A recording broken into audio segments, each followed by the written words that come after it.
Now, from CBS 4 News, this is Facing South Florida with Jim DeFede. Good morning, I'm Jim DeFede, and welcome to Facing South Florida. This week we have watched as what was supposed to be a condolence call to the widow of a fallen soldier from our community, Sergeant DeFede Johnson, turn into a full-blown political battle. We will talk about that aspect of the story in a moment. But first, lost in this maelstrom is the sergeant and his widow. I want to bring this story back to them. DeFede was known as Wheelie King 305, and so I started looking for some of the videos of him riding his bicycle. Here, you can see some of them. And the more I looked, I realized he had his own YouTube page. I guess that's what 20-somethings do. That's when I came across this video. Hey YouTube, what's going on today? Here is DeFede Johnson, and I'm here to discuss this new product I picked. I'll admit it was a little jarring after seeing his military picture to now hearing his voice. It makes it all the more real that this young man is gone forever. Don't get me wrong, there's nothing profound about the video. He's not talking about deep philosophical issues such as the meaning of life. Instead, the video is about a three-sided mirror with LED lights that he uses to cut his hair. Now, I've been in the military for about 2.5 years now, and I purchased this product last summer, and man, ever since I purchased this product, great results, saved money.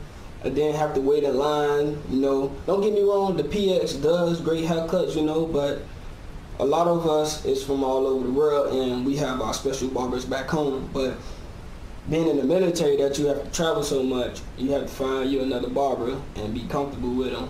But you don't have to worry about that. Those were his problems. Watching the video, you can see his Army shirt clean and pressed. This was a young man who took pride in the things he did, right on down to cutting his own hair. Today is Sunday, and you know, I'm gonna get the military famous haircut, which is the high fade with a little bit on the top. I mean, that's just what I prefer, but other people prefer high and tight or whatever, but this is just what I like to do. As he proceeds to give himself a haircut, you can catch glimpses of his wife, Maisha, in the background, holding the camera, and you can start to imagine them as a couple with so much of their life ahead of them. A few days after his body was recovered in Niger, my colleague Carrie Codd spoke to his wife, and she described that moment when she was told DeFede was killed. It was very heartbreaking. When they knocked on my door, I already knew something was wrong. Because I told him before he left that I love him to make sure he come back to me, and he told me he was. And for them to knock on my door, it just, my whole life just changed in an instant. Because my husband was my soulmate, you know, and he taught me a lot for me and my kids. He taught us a lot of life lessons, and for him not to be with us anymore is just heartbreaking and devastating because I don't know what I'm gonna do without him. He was just everything to us. Like all military wives, she said she worried about a day like this, but she knew DeFede wanted to serve.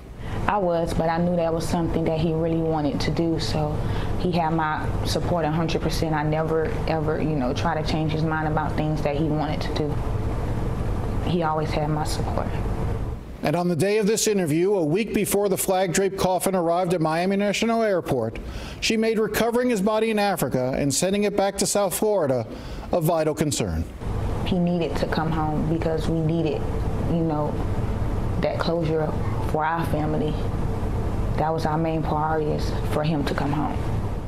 And when his remains arrived and she embraced the casket, the entire community felt a small portion of her pain. And while that should have been the moment, frozen in time and thought, what has followed has been a cringeworthy political drama, starting with President Trump trying to cover up for his failure to acknowledge the deaths of DeFede and his 3 fellow soldiers by attacking President Obama, falsely claiming that Obama never called the families of slain soldiers. Trump's need to make himself look good at the expense of others started this, and his call to Maisha, whether well-intended or not, was a failure. Forget about what Congresswoman Wilson said. It was a failure because Maisha and LaDavid's family were offended by it. At that moment, the only thing President Trump and the White House should have done was simply say, "We are sorry if the president's words upset Maisha. It was not his intention. Our thoughts and prayers are with her and LaDavid's family." Instead, this became an obscenity. The president now belittles Congresswoman Wilson in tweets, calling her wacky, and his chief of staff, John Kelly, a Gold Star father himself, lowers himself into this quagmire and attacks Wilson, calling her an empty barrel, and then telling an entirely false story about comments Wilson made at the FBI dedication ceremony in 2015. He said to the wife, well, I guess he knew what he was getting into. How insensitive can you be? That is what Frederica Wilson told CBS 4 News on the tarmac Tuesday evening, right after Sergeant LaDavid Johnson's remains were brought back home. And despite the president's denials Wednesday that he did not say that. Didn't say what that Congresswoman said. Didn't say it at all. John Kelly confirmed that is what the president told Maisha Johnson and explained he had articulated that sentiment to the president about troops killed in action. He knew what he was getting into by joining that 1%. He knew what the possibilities were because we're at war.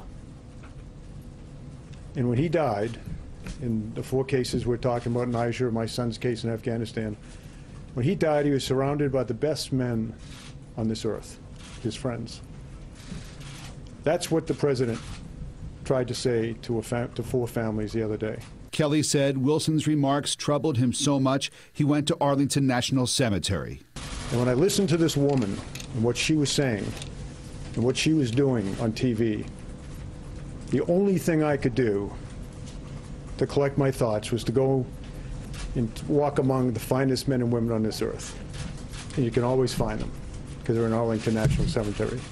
Went over there for an hour and a half, walked among the stones, some of whom I put there, because they were doing what I told them to do when they were killed. Kelly recalled a trip to South Florida 2 years ago for the dedication of the FBI building in Miramar. After a tribute by then FBI Director James Comey to fallen law enforcement officers, Kelly says Wilson spoke and made it all about herself.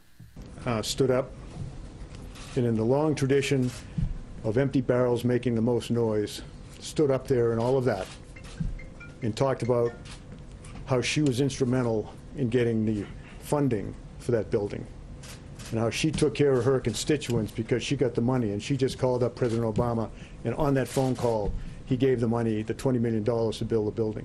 And she sat down, and we were stunned that she'd done it, even for someone that is that empty a barrel. We know it's false because the Sun Sentinel has the video showing exactly what Wilson said. I'm trying to figure out John Kelly's motives. I haven't been able to. I think he perhaps is stepping forward because the president wants him to do that and to, I guess, prove that he was right in his telephone call. But I still say, you don't call up a young woman, a grieving mother of 2, who is with child, and say your husband, no, your guy knew when he signed up what he was getting himself into. That is not appropriate. I don't care what they say, it is not appropriate. No doubt this political fight will go on for a while. And while normally I love a good political fight, on this one, I'm going to keep my thoughts on Maisha, her kids, and LaDavid. Up next, members of Congress were in town this week for a hearing on the nursing home tragedy in Hollywood. How do we avoid this from happening in the future?